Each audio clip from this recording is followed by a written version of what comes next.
Bonjour Nassim. Bonjour Stéphane. Alors, j'ai entendu dire que cette fin d'année, il fallait immatriculer tous les véhicules agricoles qui ne l'auraient pas été. Est-ce que c'est vrai? Alors oui, je confirme, il y a obligation de dématriculer certaines catégories de matériel et donc je vais vous expliquer dans la réponse suivante les matériels concernés. Alors, c'est quel matériel et à partir de quand je dois les immatriculer? En effet, donc les matériels concernés sont les matériels de catégorie R et S. Donc R, c'est le type tonalisier et épandage fumier. Les S, type déchômeur et pulvérisateur depuis le 1er janvier 2013. Donc ce sont les matériels qui ont un PTAC supérieur à 1,5 tonne.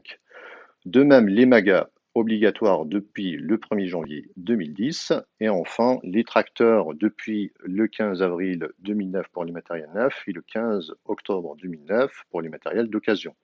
En effet, il y a deux types d'immatriculation pour rappel. Donc avant, on était à l'ancien système d'immatriculation de ce type-là et on passe au nouveau système des SIV, système d'immatriculation à vie.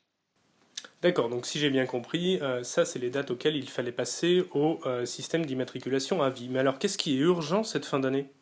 Alors, ce qui est urgent avant la fin de l'année, justement, ce sont tous ces matériels qu'on a achetés depuis le 1er janvier 2013 ou depuis le 1er janvier 2010 qu'on n'a pas immatriculés. En effet, si on ne le fait pas avant le 1er janvier 2020, on va devoir réhomologuer ces matériels pour pouvoir les immatriculer.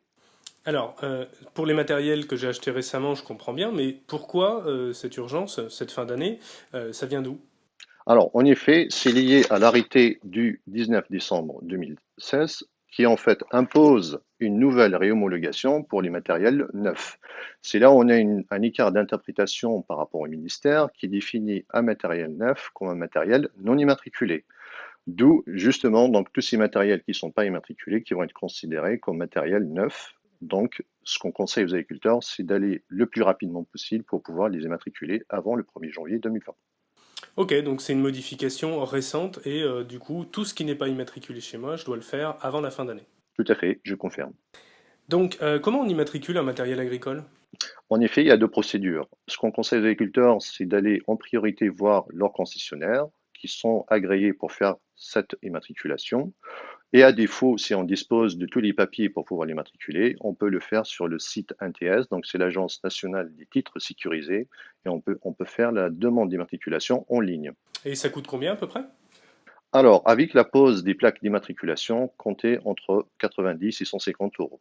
D'accord. Et si je le fais pas, c'est légal? Je risque quoi?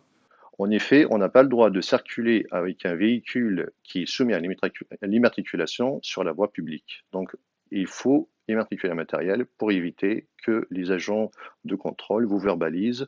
Et d'ailleurs, pour information, donc, un véhicule non immatriculé est verbalisable à hauteur de 3 500 euros. Et il y a des matériels qui ne sont pas immatriculables?